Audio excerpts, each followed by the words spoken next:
So if you're a guitar player, and I assume you are if you're here, you at some point, either in the past, the present, or the future, have been or will be asked to take a solo. And initially, if it's the first time you've done so, it can be terrifying, and it can be even a question of where do I even start with that? So the way to get started, and this is an endless topic, so don't think you're going to figure it out in one lesson, or a year even. The way you're going to start is getting some building blocks together so that you can actually start coming up with something musical when it's time to take a lead. We're going to start with talking about pentatonic scales. Pentatonic scales are, as the name implies, scales made up of 5 notes. And for a lot of guitar players, that's where they derive a lot of their soloing. So you can see it as a starting place, or you can see it as an end in and of itself. So for example 1, we're going to go through an A minor pentatonic. So the notes of an A minor pentatonic are A, C, D, E, and G. And then we'll resolve it to A, the tonic. So again.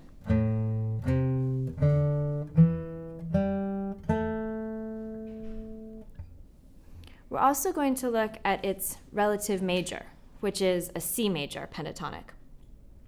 Very quickly on relative keys, it's just a quick way of saying that they share the same notes. So even if you're starting in a different place, even if you're interpreting the tonic as a different note, they share the same notes. So C major and A minor are relative keys. So C major, we're going to start on a C. So this is example 1B.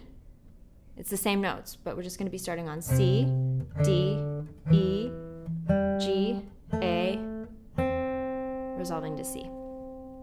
In example 2, and in the following examples 2 through 7, we're just going to take these notes and we're going to play them in different positions up and down the neck. So you'll see that they actually fall into finger patterns that ultimately you can move to play in different keys. So we're going to start at the lowest position on the neck for example 2.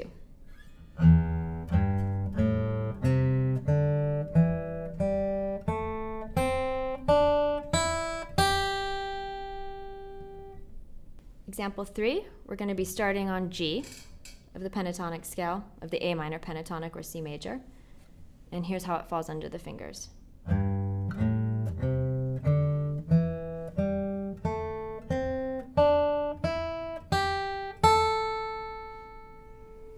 For the purposes of not doing too much in one lesson, I'm just showing you in one direction, but I recommend when you practice these, you practice climbing, descending, and trying to really internalize them in different directions. So example 4 shows the full scale that we started with in example 1A. So this is example 4, A minor, C major, pentatonic, however you want to see it, starting at the 5th fret.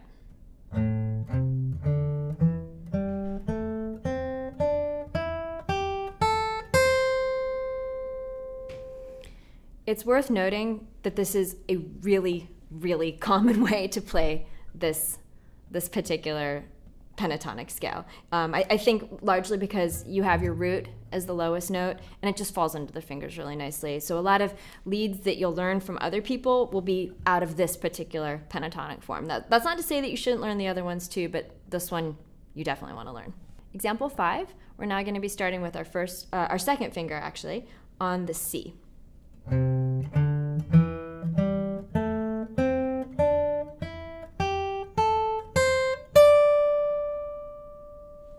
This is example 6, just continuing to climb upwards.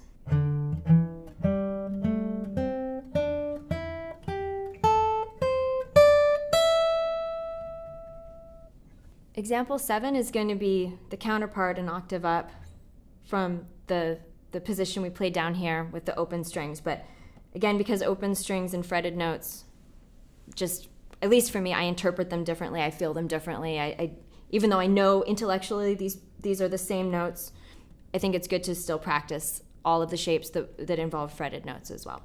So this is our last one of the pentatonic sequence here. This is example 7.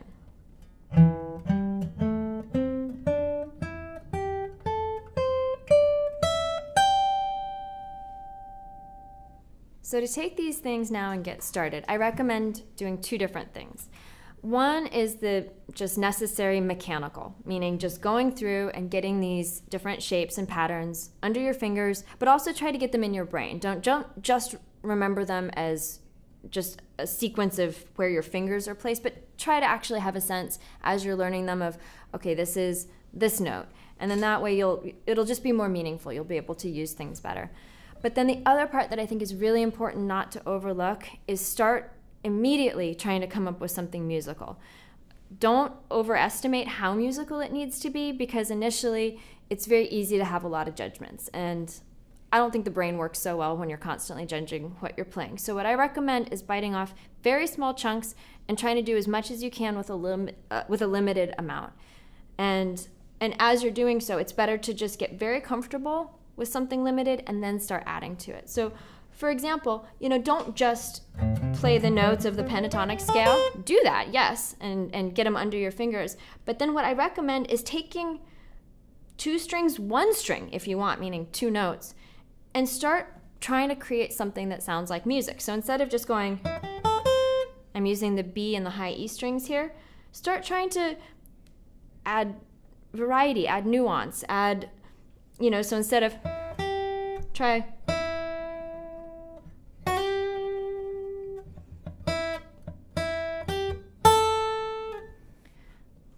it's nothing brilliant, but the point is you're starting to think about creating something that isn't just a mechanical exercise. And then as you get familiar, say with these 4 notes, give yourself 1 or 2 more. Now we're going to move on to diatonic scales. So these are scales that have 7 scale degrees. And they're useful for various types of music. They're the building blocks of music. One of the things that people, I think, often do initially, and I did the same thing too, and that's why I've come to believe that the way that I'm about to show you is maybe more beneficial. Initially, a lot of times people get all of the modes at once, which I think tends to be information overload, and also at least it isn't always as useful. Chances are you're going to be using a couple of the modes a lot more than others. Now, that may differ for you based on the style of music that you play, but I'm going to bet that the major and minor modes are going to be the most useful. They certainly are for me. It doesn't mean that Phrygian and Dorian and Lydian don't have their unique and characteristic sounds, and they're super cool in different ways, but I think the most useful are probably going to be major and minor, so that's what we're going to be focusing on. So for example 8, we're going to start with the A minor diatonic scale, starting on A. You'll notice that this is actually where the pentatonics that we're just talking about, that it's basically the same notes. We're now just adding 2 more. So here's example 8A.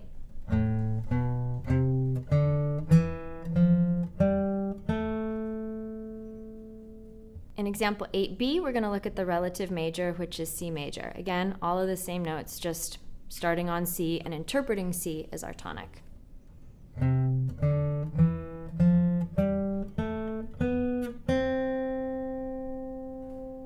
Now in the following examples, we're going to do the same thing, which is just connecting all of the notes in the A minor or C major scale up the neck. This is example 9.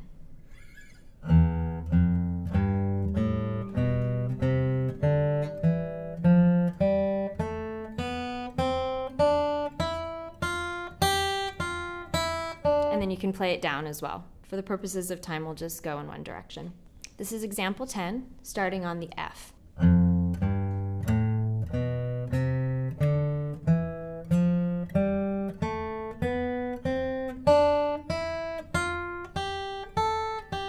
And so forth.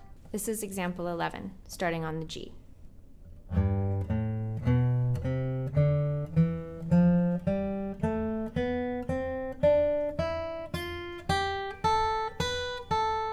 And so forth. So this is example 12, and it's the extension of example 8A and 8B.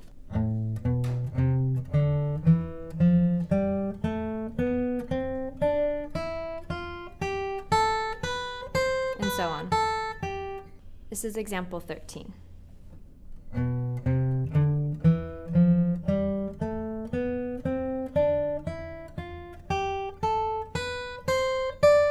Etc.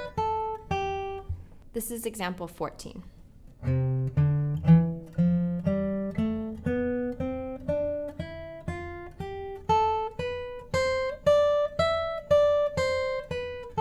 And so on.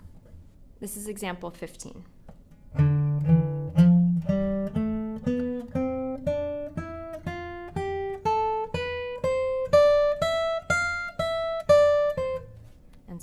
In example 16, we're using the same notes an octave up that we did in example 9, but now that we have the fretted notes, we're going to really see the pattern that then you can use and apply to other keys. So this is example 16.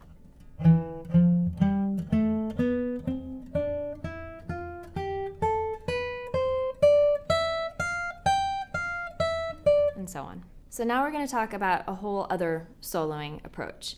And this is one that, at least initially, might seem a little bit more complex, but is also a really great approach. And it's something that a lot of jazz musicians use. And actually, I feel like anybody who's been playing a long time, whose ear is really developed, they do it either consciously or unconsciously. And at least the way I see it is that you can be playing out of the correct scale, but still be getting dissonances with the underlying harmony. So for example, if you're playing over the chord A, and you're in the key of A major and you're playing an A major scale, you can be hitting notes that are still dissonant with the underlying chord. So for example, the A major chord has the notes A, C sharp, and E, the root, the third, and the fifth of the A major scale. You could play something like a D that's technically the fourth of an A major scale, which should be totally fine, but listen to how that sounds. Well, let me see if I can do this here, because I want to keep the third here. Basically, I don't know if you can hear that. You can hear that there's this clash because it's basically these two notes playing at the same time. And then conversely, if you were playing D major and hitting that C sharp, I mean, it's actually, when it's voiced like that, you end up getting a D major 7, which for a lot of ears is perfectly fine. But the point is that it doesn't always work as well, and it's something that doesn't necessarily enhance the harmony. I should note that any really great improviser can make any note work, chromatic notes, wrong notes, whatever, they can make them all work. But since we're starting at the beginning, let's start with the most fundamental approach, and that's going to be focusing on chord tones as the chords happen underneath us.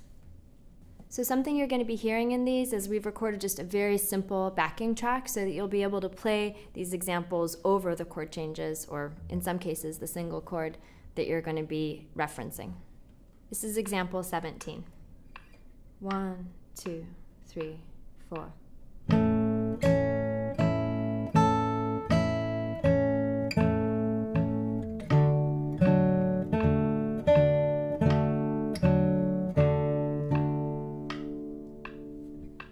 So in example 17, we just played the notes of the arpeggio, so you can hear how they imply the chord changes and enhance the chord changes, because they are the chord changes. In example 18, though, we're going to try to start playing around with chord tones, adding some rhythmic variety, adding a little bit of melodic contour, and adding, in a couple of cases, a non-chord tone, but placed on a weak beat so that they're not heard as conflicting with the chord, but more connecting the melody line to itself. This is example 18.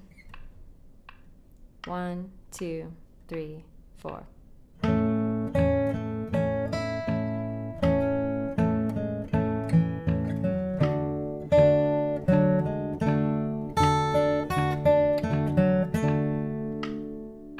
So in this last series of approaches to soloing, a very handy one you can use is theme and variations. That can be really effective because it keeps a solo more comprehensible to you. I think every player at some point or another has played themselves into a corner where they're like, I don't even know where I'm going with this. If you stick with a theme, that's something that's simple and comprehensible and easy to remember even when you're kind of in the middle of taking a solo, it can help make for more coherent solos, and it can make for more musically interesting and impactful solos. So what we're going to start with in example 19 is we're going to take just that first measure of example 18 and then show ways that you can vary it. So just to review, this is example 19. 1, 2, 3, 4.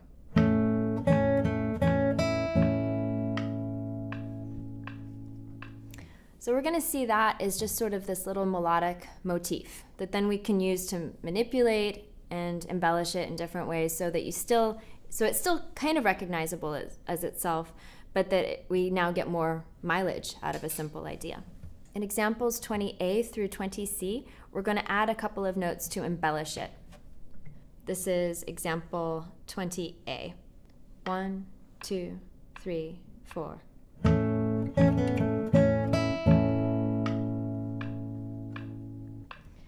This is 20B. 1, 2, 3, 4.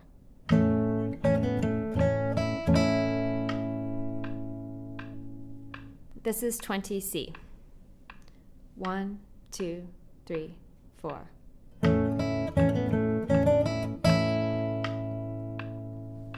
In examples 21A through C, we're going to talk about fragmentation, which is taking an even smaller part of the motif and extending it.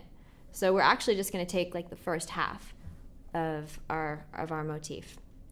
So this is exercise 21A. 1, 2, 3, 4.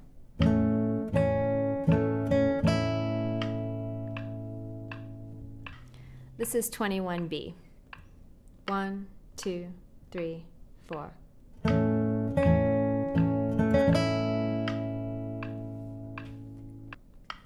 This is 21C. 1, 2, 3, 4.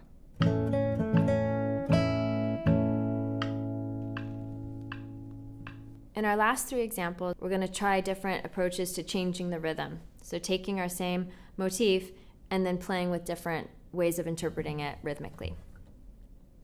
This is 22A. 1, 2, 3, 4.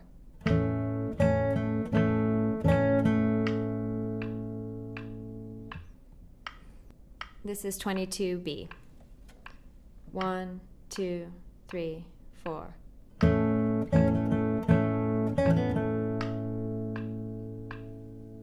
This is 22C. 1, 2, 3, 4.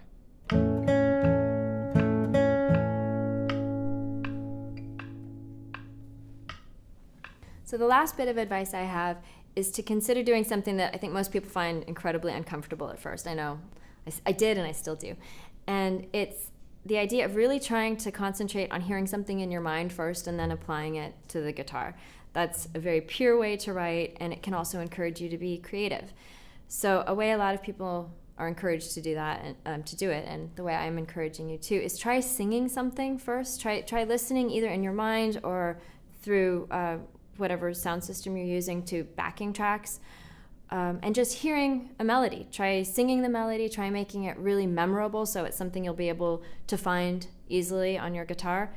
If you're uncomfortable doing that, you can even use some way of like recording a voice memo or something like that, so that then you have that reference and you can go back and you can learn it.